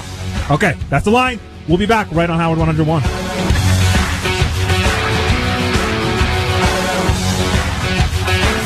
This is Back Office Radio with Will and Jason on Howard 101. All the fun of the block party without Ronnie screaming. This is Back Office Radio with Will and Jason on Howard 101. Welcome back to Back Office Radio. As you heard here on Howard 101 with myself, Jason Kaplan. Will Murray on the ISDN line in Philadelphia because he could not get into the city. Because Robin 2.0. Because of Hurricane Sandra.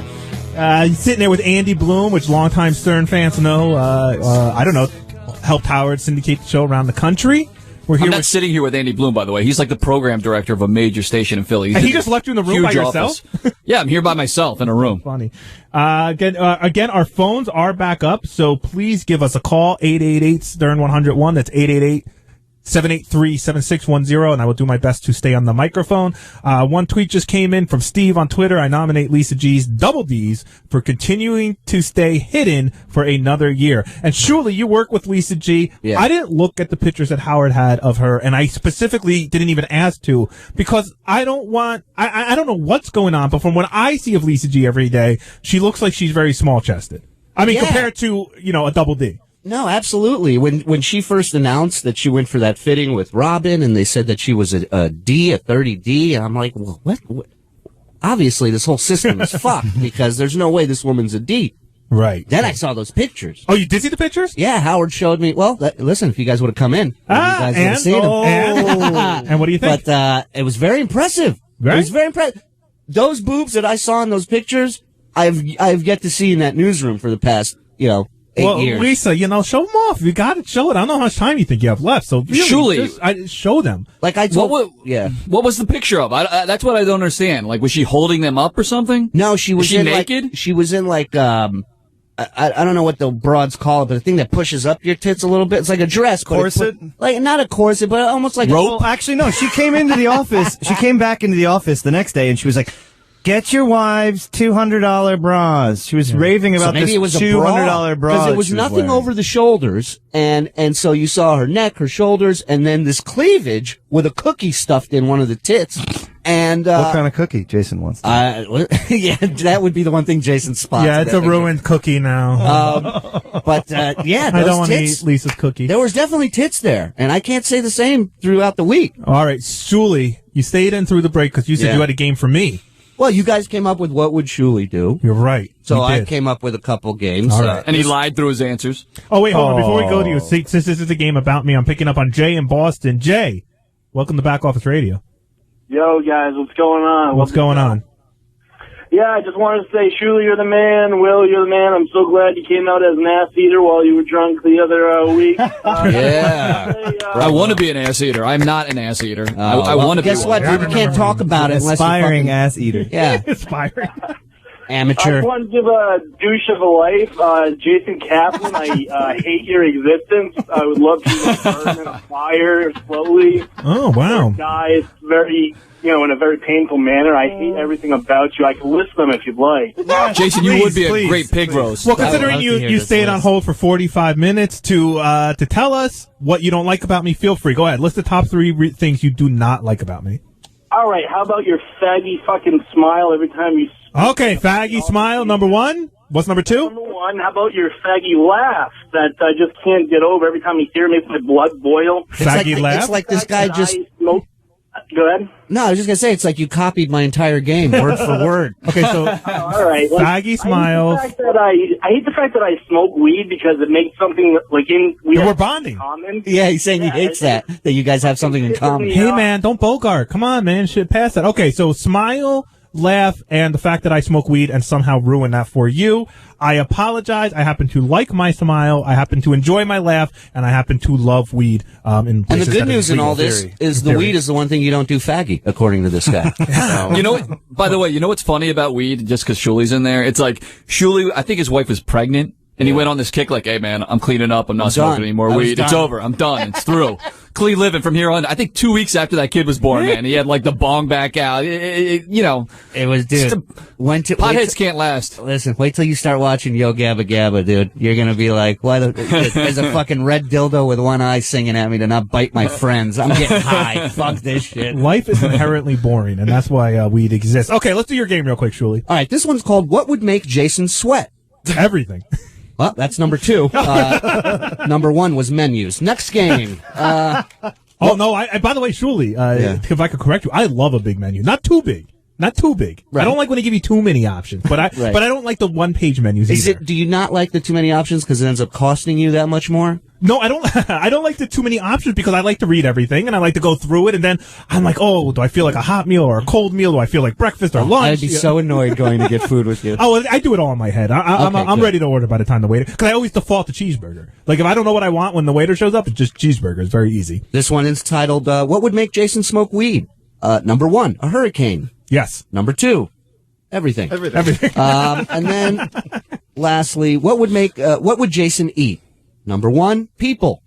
Number 2, everything but Olive. I know you love Olive. I do love never Olive. Eat her. I might, if desperate times call for desperate measures. She has quite a bit of fat on her, and I've often thought about turning her upside down and turning her into a dip bowl. She's got a nice soft belly. I don't doubt that you're serious about this for a second. Please do that, Jason. I'll pay for it. That would be the greatest. What? Tommy from Malden, you're on Back Office Radio. Thanks for joining us. Oh, by the way, Tommy, hold on 1 second. If everyone wants to go check out the @Stern Show Twitter feed, I tweeted out the Steve Brandano picture of Shuli's wife's cleavage. If you can follow all that, follow it on Stern Show. Yeah. Hold on, Tommy. I want to make a quick point about that too. When you look at Shuli's wife, the first thing you notice about her are fantastic boobs, right? When you look at Lisa G, you don't notice her tits. It's not like the first thing that comes to your mind. No. So I think therefore proving she does not have double D breasts. But Lisa dresses a lot more conservatively than my wife. Not that my wife's a slut. I mean, can we get Lisa to wear the same Simpson shirt that your wife wore, and then we can compare? You know what? I'll ask Lisa if she's up for it. Yeah. Tell her we're throwing a couple cookies and a picture. All right. A hug with Howard. She'll do it. All right. Well, that was a fun. Is there any more to the Jason game? No, that was. Oh, so I was just waiting to get sandbagged, so I thought I'd come up with a couple things. Oh, and Tommy, we picked you up on the phone. Tommy from Malden. What do you have to say? Shuli was stupendous. I hope he's in there every day. Jason showed the biggest balls in the office. He didn't hesitate. No, I'm not coming in. Will, I love you. But you were a little Billy Bibbitish there when Howard was grilling you on the air about coming in. Excuse me, hold on a second. Who the fuck is Billy Bibbish? Come on, don't ask stupid question. In One Flew Over the Cuckoo's Nest, the stuttering guy that had sex with the prostitute. And he ended up killing himself? Yeah. Spoiler. Wrong show, it's fine. Spoil anything you fucking want. Spoil a 35-year-old movie. What's that? Nothing. Go on, Tommy, and then I'm going to hang up. Greatest movie ever made. All right. Thanks, Tommy, for the Billy Bibbich update. In your 40s. Wow. Why do you always put that guy on the air? He's such an idiot. Well, it said he was going to say something bad about me, but he didn't. Oh, we haven't taken calls all show. I love this. Hey, Scott in L.A., welcome to Back Office Radio. Hey, guys, I think you're missing one big point here. Yeah. if you remember back in Katrina, or if you're turning on the TV right now, the people that are having the problems, the people that are starving, are the people that stayed home. Yeah, hold on a second, if I can interrupt you. Those people were told they mandatory had to evacuate entire towns. Howard gave you guys a way out. Nobody took it. If you guys would have went to the hotel, everybody would have been saying, you put your homes over your families. Howard cared more about your families than you guys did. Well, that's an interesting point. However, I would like to point out that, by the way, Midtown Manhattan was not the safest place to be. In retrospect, we look back, and yes, it was one of the better places in New York City to be, but all of Lower Manhattan is underwater still, or just coming out from being underwater. Yeah, Upper Manhattan is a mess. And by the way, the offer of a hotel room was for me and Will to share a room with our respective families together. So again, it would have been me, Will, Mrs. Will, little Will, my wife, I think the cat, the dog, the other cat. No. Pets are not part of the family. Yes, they are. But listen, no, I think if Will had decided to come in with his wife, with his son, that Tim would have sprung for a separate room for his It wasn't family. about springing. There were 7 rooms. Period. End of story. That was it. That was all we could get. Available. Yeah. It wasn't about money. It wasn't a money thing. In fact, the rooms they got us were very, very nice from what I could tell. Yeah. You were there, but it Sure was absolutely not a money thing. And again, yes, it's easy to look now and say, oh, Midtown Manhattan wasn't really affected that much. But that was not the case with the storm. Nobody really knew what was going to go down. And in fact, 1/3 of the deaths on the East Coast happened in New York City. Right? Yeah. I think it was 38 deaths on the East Coast, and 12 of them happened in the city. So no, the city was not the safest place to be. Well, it's safe if you're not running out in the middle of a hurricane with your cell phone going, World Star! Recording waves crashing over. Then, Hey, Marianne from Brooklyn, I know who your douche of the week is. Yes, but let me say, it'll make me feel so much better. Ross is my douche of the week. But Ross really has been douche for the last 10 years that I've ever met him at any function. I always kept it in. I never told anybody, but now it's war, and I'm going to keep at it. I sent Ross's 20 depictions, and I sent him a note, which I hope he has the balls to show Howard, because why would he want someone to treat his mother or his family that way? Can I just tell you what I said in my note, Jason? Very quickly. Okay, I told him that I had 4 subscriptions to Sirius Radio, and my husband purchased me my radio before Howard even went on when he announced at K-Rock. I paid for my subscriptions. I gave the radio Howard gave to me. Skip to the last with sentence. a free subscription away. Yes. So fuck you, Ross. You're the biggest douche. You're a wannabe. You're nobody, and I can't wait till you have to go fucking suck Scott Greenstein's dick on the... All right, Marianne. Thank you very much. You are angry, I see. To quote Marianne, war. What is it good for? Hey, from Shuli's hometown, John in Las Vegas. Welcome to Back Office Radio. Represent. Hey guys, how's it going? Good. How you doing? My douche of the week is Lisa G. Okay, why? Gary is getting commended for his charity work, and she gives information on how to bash him. That's just wrong. You never yell or complain about a volunteer. That was funny. I mean, here's the deal. My take on that Lisa G tape. I thought it was a funny tape too. Yeah. It was a dick thing to do, but whatever. We're dicks here. It's part of the job. My problem is that sometimes when you're a dick back to Lisa, she can't take it as well. And that's my issue with Lisa, that, to me, you can't have it on a one-way street. You can't ball bust and then get upset when your balls get busted. My balls get busted more than almost anybody else here. People call me fat constantly. They say I'm unliked. They say, all sorts of horrible stuff about me. And I ignore it because I know why we're here. We're doing it. We're entertaining. And also, listen, I bust balls. I couldn't be honest and then get upset when people are, saying shit about me. In all fairness to Lisa, everyone here, I think, has a day where it's that one person that busts your balls. And I think Gary had that with me earlier in the week, where he was getting his balls busted from Howard, from Robin, from Fred.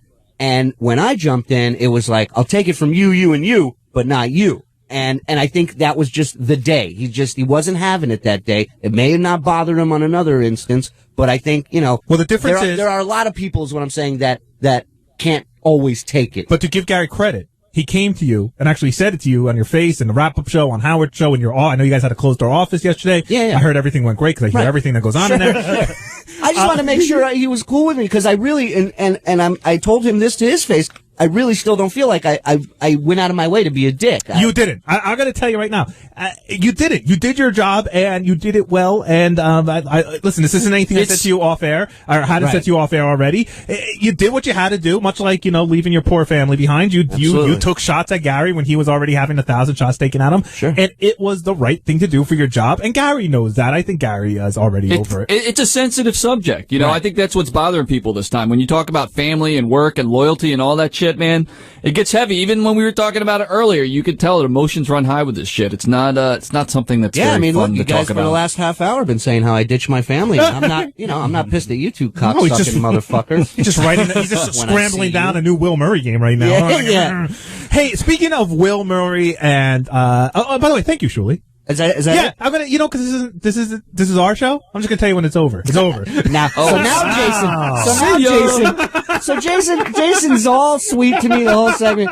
The guy can't not be an asshole for fucking one segment. He has to be a fucking dickbag. Hey, for all fairness to me, this is the second segment with you. Yeah, not the first. Hey. In all fairness to me, last segment. How about that? Come on. No, I'll do back office with you guys one more time when you guys come to Jamaica and do one with us in Jamaica. Hell yeah, you have to, because you guys are going to pick up everything and you can report on it while you're out there. Shuli, look at me. You can depend on me to be in Jamaica. His eyes, I've only seen his eyes get big that one other time, and that's in Amsterdam when he had a pile of mayonnaise in front of him. A cone of mayonnaise. Hey, by the way, it really was a pile of mayonnaise. It was That's disgusting. not a euphemism. It was a heart attack wrapped in paper. It was the greatest night of my life. Boys, great show as always. Thank Keep you, it up. Shuli. Thank you. And seriously, thank you for giving us your time. I know you have a busy day today. And, real quick for the audience, do we know? Are you going to be there Monday morning? Can we give us a sneak peek? I don't think so. I don't think I'll be in. I think what they're doing is maybe like once a month they're going to have me sit in for a week for now, and we'll see what happens. Well, I, for one, am a fan when you sit in. Listen, 8 years ago I was listening to this show in my underwear thinking of dumb games and questions. And by the way, Jim knows this is true. I'm actively trying to get Jay Thomas to change the name of his show to Jay Thomas and Shuli Show. Oh, so Jason's going across channels to piss other people off. Well, I'm not. Well, no, on Stars he can name it whatever he wants. Right. When on Friday mornings here is Jay Thomas and Shuli. Really should be Shuli and Ira and Jay Thomas. Oh my God! No, I like Jay Thomas, but when you're on his show, you bring the Stern Show flavor. Otherwise, there's no Stern Show connection to Jay Thomas. And that's the reason why I can't leave. That's why you can't leave on Fridays. That's why you can't leave the studio. That's why you can't. Surely you're very important to the channel. Leaving. All right, goodbye. Before I ruin our friendship. Okay. At least we can count on Shuli to be outside Howard's door on Monday morning.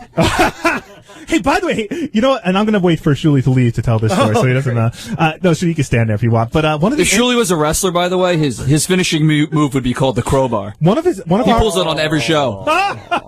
One of our interns, Will, sent us a note, said they had a very funny Shuli observation, and their observation was that during our writing meetings in the studio, Shuli sits in Artie's chair every time, and the intern was wondering if that's some sort of wish fulfillment or right, subtle message to Howard. This is where I belong. I've actually been sitting in that seat since they started the creative meetings up here. So it did work.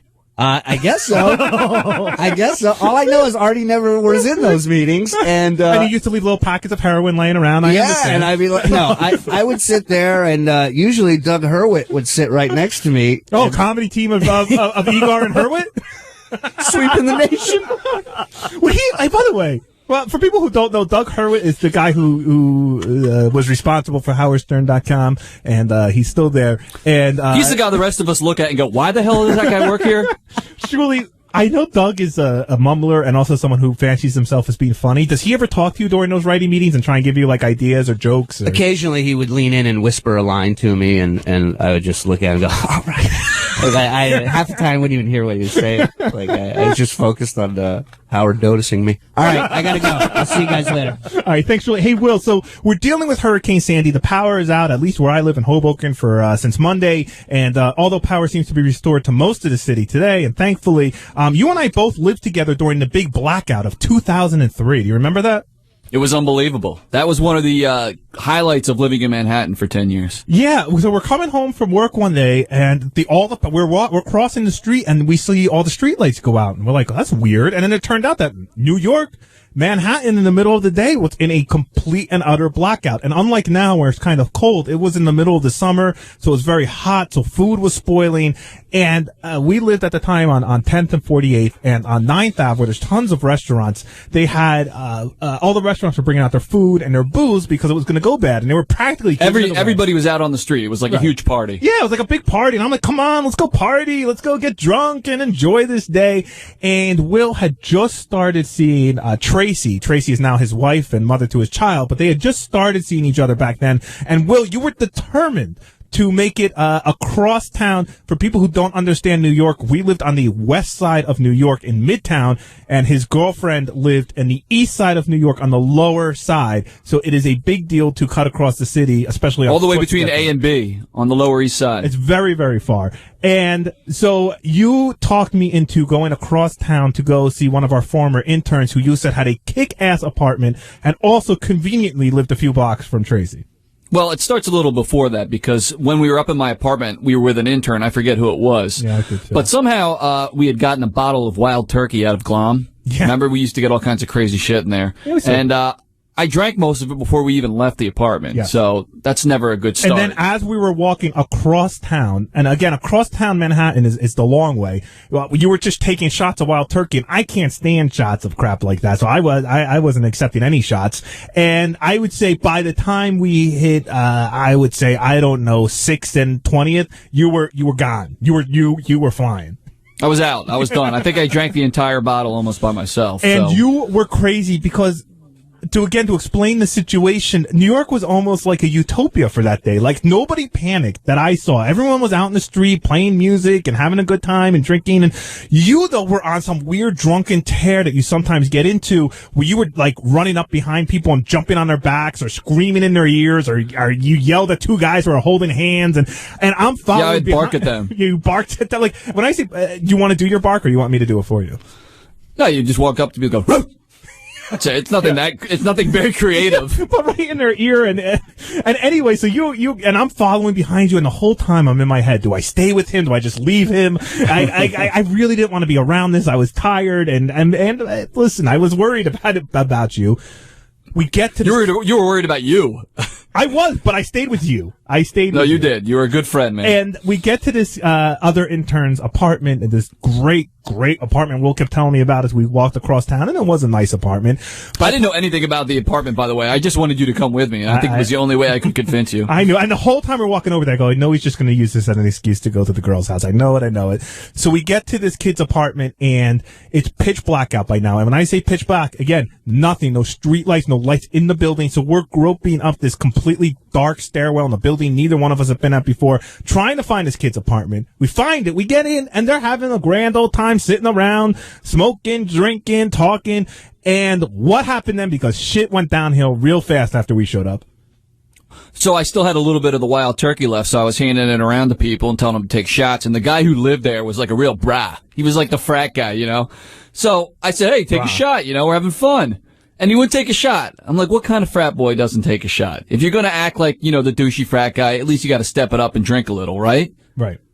And so he refused to take a shot, so I started talking a lot of shit.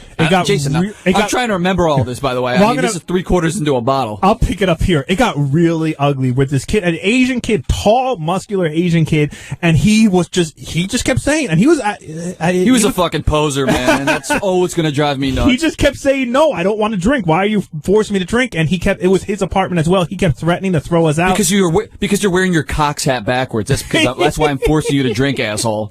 So, real quick to wrap this up, we got kicked out. Drunken Will got us kicked out of the apartment. We ended up wandering down to Tracy's apartment. Again, this is one of the first times I ever met Tracy, and Will and her were in a new relationship, and we got there, and within 10 seconds, you passed out drunk, Will. Yeah. And I'm just sitting there with a complete stranger. She was scared. That was the first time she was scared of me, I think. She should have. I mean, we show up, you're just wild, and then you go into her room and you pass out in the bed, and I am just sitting there staring at a complete stranger I decided to leave. I'm on the Lower East Side in pitch black. It was very, very scary. I ended up getting a cab home, fortunately. But thank you. Your drunken antics totally ruined what could have been an awesome blackout experience for me. The only thing I remember is like jumping into piles of garbage and landing on like a wooden pallet, and I think a nail punctured my arm or something. Oh my God, I don't remember that. Hey, what was that conversation with Tracy like the next day? Like, oh my God, I'm sorry, it'll never happen again. Aw, what a lie. And it proceeded to happen every weekend for the next 3 years. All right, we're going to go out to the break. When we come back, we're going to do the Overlooked News Story of the Week. But before we go out to break, Teddy, I want to play one of Will's finer moments in Philly, since he's in Philly today. Can we hear it? I love it tonight, because I'm just a fucking kid that grew up in this town, listened to Howard fucking Stern, like everybody in this room. That's what he sounded like? The Eagles, I love the Phillies. Go Eagles.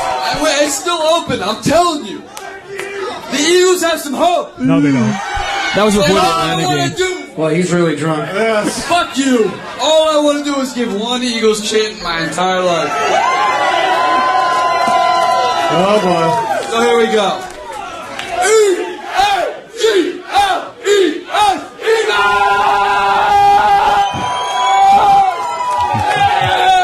Eagles! Dreams do come true. Will Murray, give it up for him. Keep it going. Wow. That is Will Murray, drunk in Philadelphia. For more of that, go to It Philadelphia. brings a tear to my eye. Just walk around. I'm sure there's somebody who sounds like Will screaming something drunk like that. When we come back, our Overlooked News Stories of the Week, we'll highlight what's coming up on the show. Next week, we'll announce our Douche of the Week winner, and we can now take your calls at 888-STERN-101. You are listening to Back Office Radio, only on Howard 101.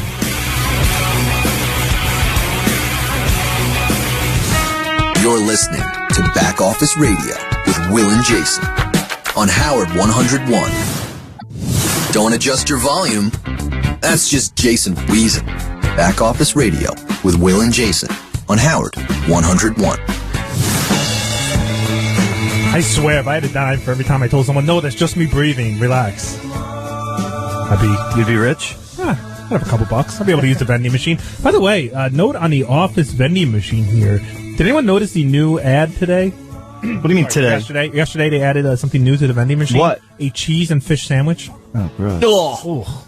No, but you know, it was awesome True. with the hurricane, nobody being here. The vending machine lasted all week, actually. And, I would love to know, and we should put a camera back there. Who are these people that work in Midtown Manhattan that are too fucking lazy to go downstairs to get a peanut butter and jelly sandwich? So they're going to put $1.50 into a vending machine to get a peanut butter and jelly sandwich wrapped in plastic. Have you had that? No. It's amazing. Is it real? Yeah, I had one the other day. It's me. I had no idea. I swear to God, that wasn't a setup. I ate one on Tuesday during the hell, and I poured a huge glass of milk with it. It was delicious. I just, if we worked in, Central Jersey somewhere in an industrial plant and all that, we'd have to get in a car to drive somewhere to get food. Fine. Okay. You get a sandwich out of a vending machine, but we're an elevator ride away from any food in the world that we Not on Tuesday we weren't. No, Tuesday's a different scenario, but, I would love to know there's a tuna fish sandwich in there all the time, and there's, that cheap fish and cheese sandwich. Will, have you ever eaten a meal from the vending machine here? Absolutely not. Nothing like that. I think you have to be stoned to do something like that, Teddy. Shut up. I wasn't. It was work.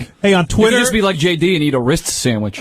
On Twitter, some guy's name I can't pronounce that Back Office Radio has been fucking hilarious today. Thank you very much, whoever you are. Wheels, who calls into the show all the time. Douche of the Week is definitely Mr. Asshole Ross Zapin. Douche of any day, whoever puts picks up. I don't know what that means.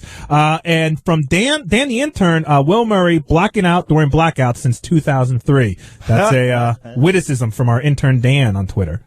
It sucks because I think I do these things, but I don't have any recollection of them, so I can't really tell any good stories about it. Here's another one, from... That's why we record it. From Bagging News? Oh, great. Thank you. Mm-hmm. Will is the man. Fuck New York City. I hate Jason, but he is a good radio host. Back Office Radio is fucking great. I will take the backhanded compliment happily, my friend. Thank you for that. Did your seat just cry for It help? broke a little bit. That's the mic. Hold on. Oh, the mic. Oh. Yeah, no, there's no mic on my seat. Can you hear that? Yes. Yeah, okay. All right, Jim said enough of that. Hey, let's go to our Overlooked News Story of the Week, and we really have two this week, and they both involve you and myself, Will. So, Teddy, Which one? I don't care. Play Will's or yours? All right. Play mine first. Go ahead. Play it. This is the most overlooked Howard 100 News story of the week. When you called into the Storm Show the other night, were you high? No, but I was on my way. I mean, it was 8 o'clock at night. What are you supposed to do? What's the point of, no. Because I knew, because you emailed me an hour and a half before saying you were going to call, so I didn't want to be high on the air. But everything was prepped and ready to go the second I got off the air. My storm preparations were in full effect. Jason Kaplan setting the record straight. After we interviewed Jason during the Howard 100 News Storm Special, many people suggested that Jason sounded, quote, high. Jason tells us that during his call, he was not, in fact, high, though he had smoked earlier in the evening. I smoked prior to the show. I stopped smoking for a few hours beforehand when I found out you were going to call, and then I continued smoking because I don't like going on the air inebriated. I can't handle that. It's not cool. I think I did that on the intern show once, and I couldn't remember a thing I fucking said. Jason's nemesis, JD, with a remarkably low-key response to our questions. Did you hear Jason Kaplan call into the special Storm Show the other night? I heard a bit of it. What was your reaction? Listen, he was going through a dangerous situation, and we all cope the way we all have to. And he was supposedly, I heard he was supposedly might have been under the influence of certain narcotics. Hey, God bless him. John Lieberman, Howard 100 News. Look at my buddy JD, who said he wasn't going to comment. I thought he wasn't commenting on you. But who cares? He gave a nice comment, and he's right. Yeah, listen, I smoked, and I guarantee you that everyone else that stayed in the city or went home, Will, you had your brandy, it sounded like, and no, not that night. That was when the storm was happening, and I wasn't drinking brandy. You didn't drink anything? No. Really? You were totally stone cold sober, with no power? I was completely sober. Wow. It was scary, man. We had these big trees banging against the side of our house. I thought my house was going to collapse. Jeez. Yeah, I don't know. I rent, so... I got it. I probably would have just left. All right, so that is my underreported. Oh, I have a great question up here on the board. Will, and I have an answer for myself. Will, did you have any storm sex with Tracy? No. I would love to have done that, but she wasn't into it. In fact, Tuesday night. Wait, when was it? Monday night? Monday night when the storm came in. It was, it wasn't like a very romantic mood that night. It was crazy. I would say the same for me, but last night it got a little romantic. We had we have a system set up now. We have all the candles out, and we opened up a bottle of wine, and we were playing categories by ourselves, which is kind of lame, but whatever. We were having fun, and all of a sudden we were like, hey, this is kind of like being in a ski lodge or something. It's had a romantic vibe to the house. So no to hurricane sex. But if there's hurricane aftermath sex, sure. And that's what my bedroom looks like after that. Not because we have wild sex, just because I'm huge, and every time I move on my bed, the sheets go flying. It's very sad. Well, I don't need lunch now. Thank you for that visual. Teddy, any hurricane sex? No, I don't think so. I mean, I know you have people in your apartment. Yeah, I'm hosting. Are you cool with all those bros being around, Pop? I've got a couple girls in the house too. It's not all bros. Very interesting. But no, I was too busy trying to get my on-demand to stop freezing. And it wasn't. I think Howard or John Lieberman is going to do this story next week. But real quick, I know Will wanted me to bring up the fact that our power went out Monday, and my wife, who really is more handy than I am, said, when our power's out, we don't have working water, so you can't shower, you can't wash a dish. We had buckets of water filled so we could flush the toilet, because what happens is during the storm, when your water gets cut off, if you flush the toilet, it won't put new water back in the toilet. You have to manually do it. So I refuse to do a number two. It's not going to happen. So from Monday when the power went out, all through Tuesday till Wednesday I went into work, I did not go number two. Oh, and I went number two for the first time at work. As I told John Lieberman, it was like passing a loaf of bread. Oh my God. I picture like a Scud missile coming out of your ass. A big Scud missile that seemed to have, it stretches all across the ocean. It was never ending.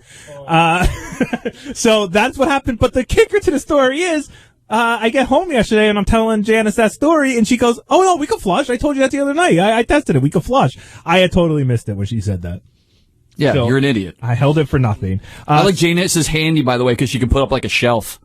She knows how to use a vacuum cleaner. I said compared That's to handy me. to Jason. Yes. Compared to me. She knows what floors you're allowed to use a vacuum cleaner on. She could put light bulbs in. She does it all. She's amazing. That's when I knew Jason was like completely helpless. That time we lived together, and I said I had a vacuum cleaner. I was vacuuming. He's like, "Wait, you can use a vacuum on hardwood floors?" I didn't know you could. Like, what are you, an idiot?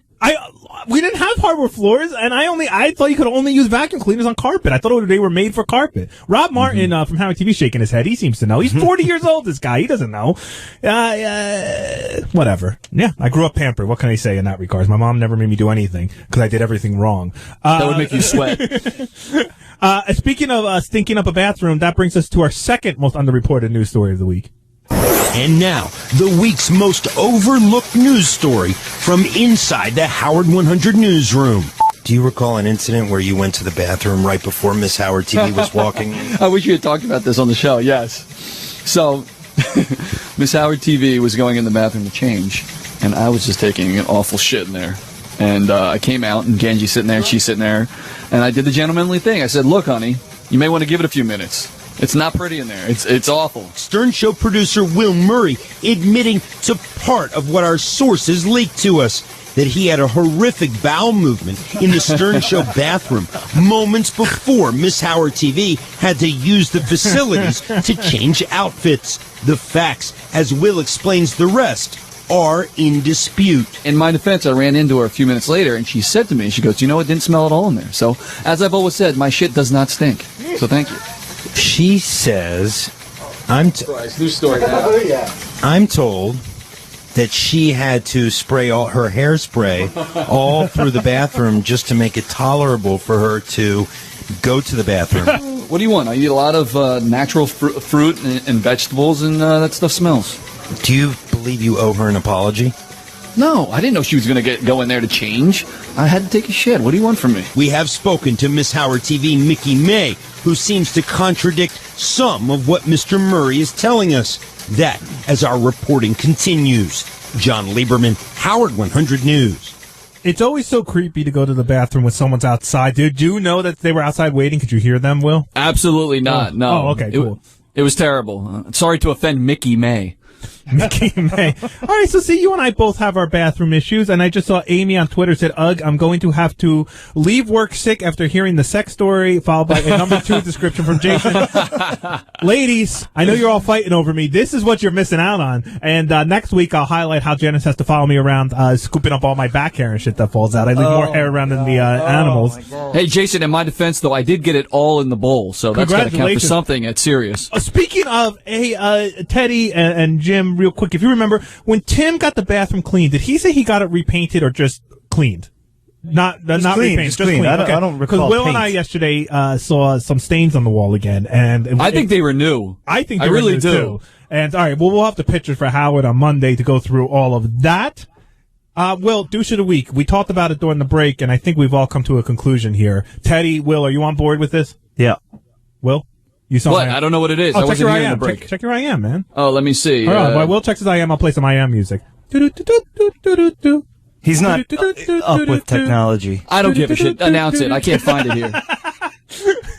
I have decided that we have decided that this week's douche of the week is Back Office Radio. Because we all did not have the balls to call out anybody by name who we think is the douche of the week. Teddy and Will said Hurricane Sandy was the douche of the week. I just said the general negativity being spewed. You know what, Jason, without giving descriptions, just to fucking throw it out there, High Pitch Mike is the douche of the week. Howard Stern is the douche of the week. No explanation needed. We love those guys, but, you know. Teddy, Will just named our... No, not Howard. Yeah. No, it was Oh, for he nothing did. to do with the storm, though. Nothing to do with the storm. Nothing to you know? do with the storm. No. So that's it. We know. I'm reading the tweets. I'm reading the emails. I see the phone calls up. Yeah, we're pussies. What can you say? I'll call We it are, out. yes. I'll We're call pussies. it out when we see it. It's much easier to make fun of John and JD than it is to make fun of some people with actual power around here. If we want to keep the show, we said we can't insult Tim and we can't insult Howard, all right? So Yeah. what do you want to do? Yeah, listen. Everyone else is fair game. What are we going to do? Go on Twitter and badmouth Howard? What are we, idiots?